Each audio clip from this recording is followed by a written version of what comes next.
Aloha again, everyone. It's Karina here coming to you from Hawaii, and I've been compelled to create a video right now. So let me lead up to why. So yesterday, after I watched and finally posted my first real video on my channel, I looked at the video and I was like, oh my gosh, I look so tired. So I realized how jet lagged I was. On Thursday, we returned from a 16-day trip, which was supposed to be a 21-day trip, but we came back earlier, but a 16-day trip to the mainland. And not only was I zapped in my energy, but I was also very tired. And the next day, so you could totally see it in my face, and I'm using the sun this morning to get some of that energy back. Plus, I'm on a 10-day quarantine anyway, and it would be great to be able to get to the water, but I'm okay. I'm blessed that I have this piece on our property that I can come to and have some privacy and just lay out and get some sun. And this was a perfect time to make the video because the sun is out behind the clouds and it's not shining right in my face and so bright. So I went ahead and started writing my notes here to make sure I hit on every topic that I want to cover. So one thing I do want to say, although the trip to the mainland was energy zapping, St. Louis, Missouri, where we were staying, was absolutely gorgeous. I had no idea. I would have never thought Missouri was that beautiful. I just didn't know. I had never been through it before. But we went to some vineyards one day and just drove around to see them, and the landscape, oh my gosh, the rolling hills, it was just absolutely gorgeous. And then we also visited the Arch and the history in the Arch Museum. Wow, that really, to me, that had more of an impact than the actual view from the Arch. Although the view from the Arch looking at the Capitol was gorgeous. But I still loved learning about the history and felt then in my heart what a shame it was that there was not more Native American architecture or culture represented more in the city and its city limits. And I even visited some older historic towns around St. Louis and didn't really see a lot of that. And that's a shame because the land there did belong to the Native Americans prior to the colonists or the settlers coming into it. So it would have been nice to have an equal sharing. That didn't happen, but that doesn't mean it's not too late to change that. So anyway, the reason I'm writing this is because I noticed a couple things in the airport. One, Hawaii has some pretty strict guidelines, which really makes me feel safer here than on other islands. We went through a phase where the daily virus counts were increasing, but that was because of the actions of the people actually on the island, having big gatherings and not really following the mask policy when they were in private social settings and just bigger groups. So it seems that we are back on track, and then everyone's getting vaccinated now. So one thing I do want to say though is that when I was driving back from Missouri first of all, even in Missouri, the hotel, it just felt like a prison because we didn't have a vehicle. My daughter and I, we were helping my mom. She had some medical problems. And the vehicle situation, they'd be gone at doctor's appointments, which there was a limit to the number of people that could go. So my sister went with her. She's been really her caregiver. So we were kind of stuck, and it felt like, oh my God, it just felt terrible. We were off a highway, couldn't really walk anywhere. It wasn't safe. No plants within the hotel anywhere, which that is one way in nature I really get strength. I was taking baths every day, which is so unusual because we have a water catchment system here and I don't normally take baths, or I do at least once a week to cleanse my energy. But I was there every day, which is great. It was definitely a luxury, but there was a need for it too. So anyway, on another thing, so I noticed in the hotel, people weren't wearing masks. Now, of course, the hotel workers were, but the visitors and the guests were not. And they actually looked to my family and I like something was wrong with us for wearing the mask. They were mad. There was like a sense, I picked up a negative energy. I don't know what that negative energy was, but it was definitely a negative energy. So I can't say what it was because I can only feel a sensation, but I've always had, haven't been able yet to fine tune my ability to understand what that energy actually is, what it represents. But anyway, I felt this negative energy and I was like, wow, that's kind of unusual. And then I actually met a traveler from Germany, and he was very concerned about whether I was vaccinated or not. He had his mask on. We both did. And I told him I had already been vaccinated, and it was just like he didn't understand. He's been asking people and they hadn't been vaccinated, and he didn't understand. He was German and had gotten vaccinated in LA. Um, and I just told him it's the mentality of the people in that particular, whatever community that they live in, that really sets the tone for whether you get vaccinated or not. And it's become almost like a political argument as well, which is unfortunate because this virus has nothing to do with politics.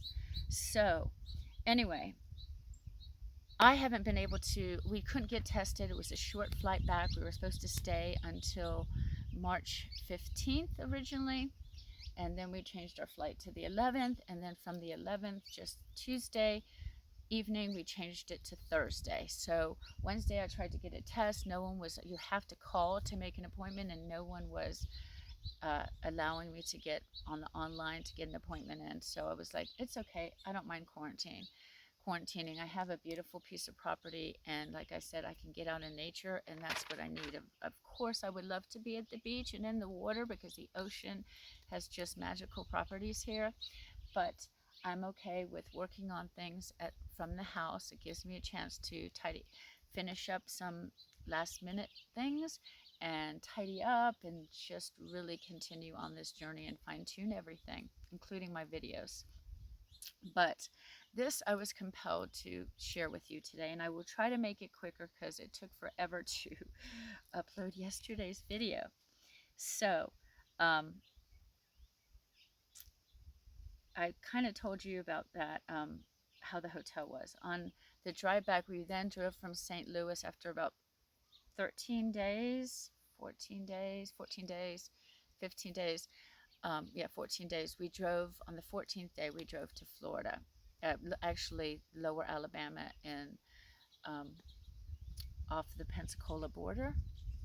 And along the way, as we got farther south, I really noticed it in Mississippi. Now, we were mostly stopping just at gas stations, but in Mississippi, and I can't say this about the other states that we traveled through, so I'm just saying it on the states I know that I visited. In Mississippi, we stopped at a grocery store to get a Starbucks. My sister was driving, and it had already been at least, I don't know, 10 hours. We weren't speeding. And we were making frequent stops for everyone. All four women in the car, you're going to make stops for, they're going to make stops for each other for the bathroom and food and anything that's needed. So of course this trip is going to take longer, but that's a good thing because then everyone's comfortable. So we did get, I noticed it in Mississippi. There was no even message on the grocery store that we stopped at to say that a mask mandate is in place and to wear a mask inside.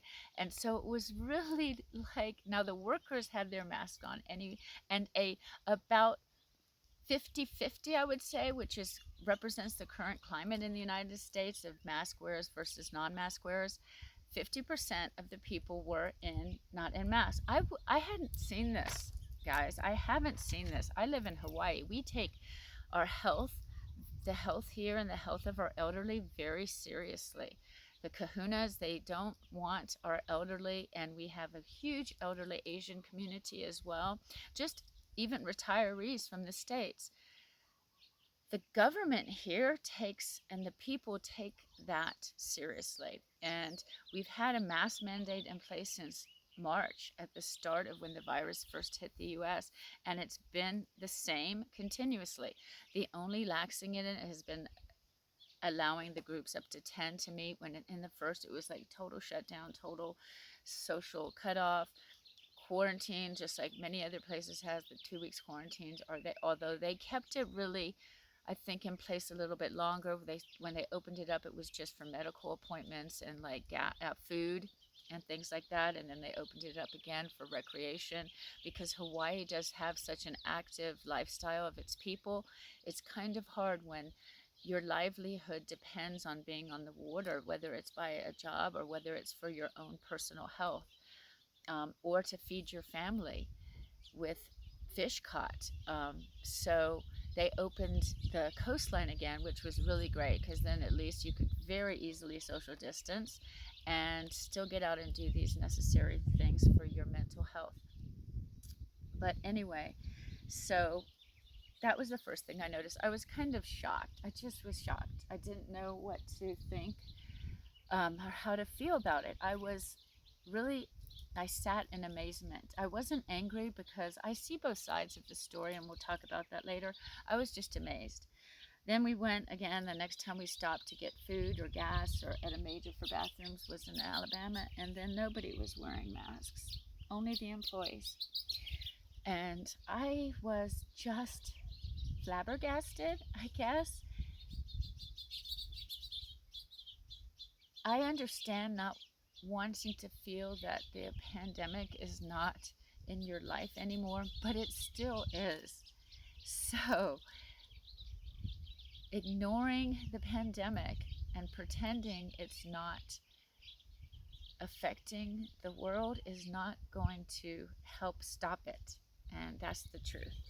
So, I tried to think of a way of sharing this message without offending anyone, because that is the last thing I want to do, but I have to share something. So I understand the people that talk about their freedoms when they talk about mask wearing. I understand that we've seen China and we've seen the limitations placed on their people there because of a regime that is freedomless, really, without freedom or enough freedom. So we don't want to go that route. We are so fearful of going that route. We're almost actually manifesting that route. So, and in our behavior to where we will be on a lockdown like this because the virus is going to get stronger. So we have to stop that, and we have to go back and reset and start thinking like, okay, I remember when the Black Lives Matter movement came about really strongly at the early beginnings of the pandemic time, because people woke and they were able to sit down and think about all these unfair events that have been happening in our society for so long, all around the world, our societies. So I understand, and I remember that one fear during that time was the thought of defunding the police and not having the strength in our forces. And I really thought, I was like, this is the same situation, only you're doing what you don't want to happen. You're not listening to the laws of our federal government and you don't want them to apply to you, so you are refusing to do it. Now imagine if you wouldn't want that to happen with any criminals, would you? So why are we exhibiting that same behavior ourselves? We're not everyone is following the federal laws, and states are making their individual laws, and we're getting into just as much chaos, not chaos within humanity as in the interactions between humans, but with this virus. Okay, with this virus, with this war, I want to think of it, I taught for 22 years, and one thing I learned when I was teaching, always make a story where people can relate to. And right now, my specific message is for the military out there, and soldiers and policemen and our defenders. If we need to think of this virus as a war. We're fighting a war. It's the enemy. COVID-19 is the enemy. And it's unfortunately, it's an invisible enemy, which, imagine being in a battlefield with an invisible enemy. You're almost defenseless. So if we can start looking at COVID as our enemy, and an invisible enemy at that, what can we do? What can you do for your troops? What can you do for your fellow SEAL, Navy SEAL, Special Forces? I'm talking to you guys. You guys have, and the generals out there, and our commanders, you have this idea of saving at the same time as on a mission to destroy the enemy. Saving lives and saving with the intent, though, of destroying the enemy. We need to have the intent of destroying this enemy. The enemy is COVID-19. So what can we do? We can arm ourselves, okay? We can use tools to make us stronger. One of those tools is wearing a mask. It's like a defense, okay? It may not kill the enemy, but it will protect us. It's our shield. So wear your shields. Think of your mask as a shield. It's not because you're afraid of the virus. Don't be fearful of this virus. I'm not. But treat it like an enemy. So wear your shield for protection for yourself and the people you love and your community. That's number one. The second thing is the vaccine is like a bulletproof vest. A bulletproof vest or some type of armor or chainmail, whatever they've used throughout the centuries in war, will not stop the attack from coming, but it will lessen its impact. So wear your armor, and the armor in this case happens to be a vaccine. Do we know a lot about our armor? No, we don't. Is it heavy? Is it burdensome for some of us? It may be, but that's what armor is sometimes like. It's not always comfortable. But you have to have the knowledge that your armor is going to protect you. So those two things, think about that. You, the general public, think about that when you're thinking of the virus. I may be preaching to the choir because some of you already know this, but the message today is for the people who don't see this yet. I'm trying to show you a different picture of what we're going through right now in this pandemic. So the next thing I want to make sure is that think of an enemy in a real war and think of this virus. This virus wants to succeed. It's on a destructive mission. In that destructive mission, human lives are taken and human lives are affected dearly. So it's spreading at a phenomenal, its movement is so fast, okay? And like again I said, it's an invisible enemy. So think about all these things, all right? Think about your enemy. What can we do to defeat our enemy? So I already said the mask is like your shield. The vaccine is like your bulletproof vest. So if we don't, we need to collaborate and kick COVID's ass. Okay, I don't know how to be more blunt than that, and I'm sorry if I offended anyone with the word ass, but we have to kick its ass.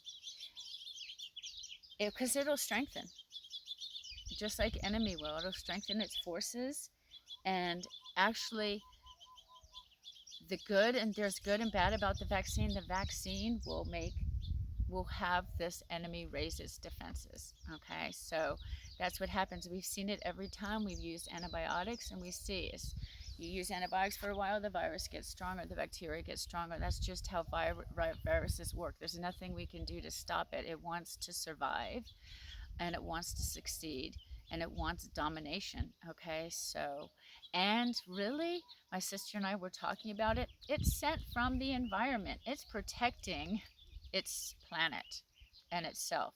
Because if you notice anything, the virus is doing nothing to our water systems, as in the ocean, our parks, our beaches, our beautiful scenery, waterfalls, snow-capped mountains. It's not changing that. Actually, those areas are getting better. So it's a very precarious situation we're in, that it's actually good for the plants and animals around us because of our destructive behavior as humans to those things. So it's almost like you want to fear, you don't want to think of the thought that who's behind, who are its allies. Because if you look at who's benefiting, the allies are numerous. So our enemy is going to raise its defenses now. It's already raised its defenses. What are we on, the third mutation? Just wait till the vaccine is in everybody and it can't get through our armor. I mean, it can affect us, but it's really not doing the damage that it wants to inflict. It is going to increase its strength. So what does that mean? Well, it means just as if you were a police officer or out in battle, special force on a mission, and you get shot and you have protected armor, yeah, you'll get hurt. You may be a little bit knocked out, but you kind of get stronger. You're like, I'm gotta move. I can't make these same mistakes again. That's what's going to happen to the vaccinated, I keep saying vaccinated people. We're going to get through this. I'm worried about the non-vaccinated people because look at the death and destruction that COVID has already left in its path. And when it mutates into a stronger force, I think there's going to be more death and definitely bodily injury and permanent or long-term damage afterwards. So think about that, military people. We're your troops, okay? You need to be out there now speaking to the world and telling us how to protect ourselves against this invisible enemy. Think of it as an enemy. What is the best thing that we can do to protect ourselves? Please guide us, speak up, give us defenses, give us tools. This is so unknown, but there are things out there that we can use that at least help slow things down or prevent them from getting worse. Share what those are if this was a military situation. Okay, so use your knowledge and apply it to this war. I just saw that in caps that I had written. Change the path today. Let's change the path today. Let's all of us, let's wear our mask and get the vaccine. Protect yourself and humanity. That's the message for today. And yeah, I'm sorry guys, this is all fire and brimstone message.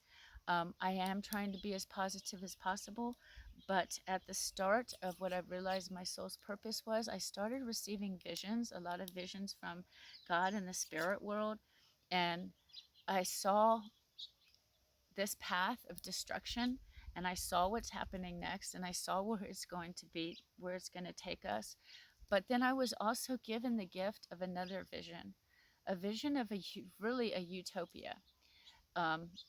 And I will describe that in another video and maybe somehow try to paint a picture or take pictures that represent it. But it was a completely different. And at that time, I didn't want to listen to the messages because they were overwhelming. But the message was, the time is now, that I need to make a change and that the world needs change. So it took me about a year to really embrace these visions and what their meanings are, but God has gifted me with both of them, and He's allowed me to see that we will turn this around with your help. We will make our utopia together, worldwide. So we have to start in small doses. We have to hit our greatest enemy first. And the greatest enemy that is affecting the world today is COVID-19. That is really killing people. Okay, so it's killing and injuring our troops. So we need to do what is needed of us to protect our fellow brother and sister, and to protect ourselves and our community, our lands, which in this case, our land is our planet. You want to get more specific, of course, the United States. You want to get even more specific of that. For me, it's Hawaii. For you, it's whatever state you live in. Even farther down, Kau District here on Hawaii. Farther down than that, Ocean View. And then my property. But we have to think big. We have to think what we can do for the world. And if we make our goal saving the world, then of course we're going to do the things around our household that's needed to keep us protected from this virus, from this invisible enemy that's attacking our troops.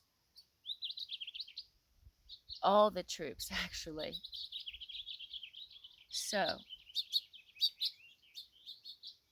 there's other factors that contribute to this virus, but that's for a later video. It deals with our treatment, use, and containment of animals. But like I said, that's for a future video. So, I got all serious on you guys because this is serious. And I don't want to lose this beautiful place that I love. And I don't want to change this. I want to make it better, not worse. And I'm going to make it better. I will make it better. I am making it better. I make it better. I have to change my conversation. You make it better. So I'm signing off. Aloha again, beautiful souls. You're out there listening to me. You're being called to this video. I know it. I'm sending out the messages to the universe. They want us to succeed. Okay? The plants and animals are on our side. They just know that they benefit from the virus. That doesn't mean that they want the virus. They want us. Okay? We have been collaborating and living together since the start of our existence, and that relationship needs to continue, and that relationship continues. So we change the world in our thoughts, our words, our actions, and our deeds. So make your intentions pure and filled with love of all. It's the first step in saving our planet and humanity, guys. And it begins inside of you. You make a difference.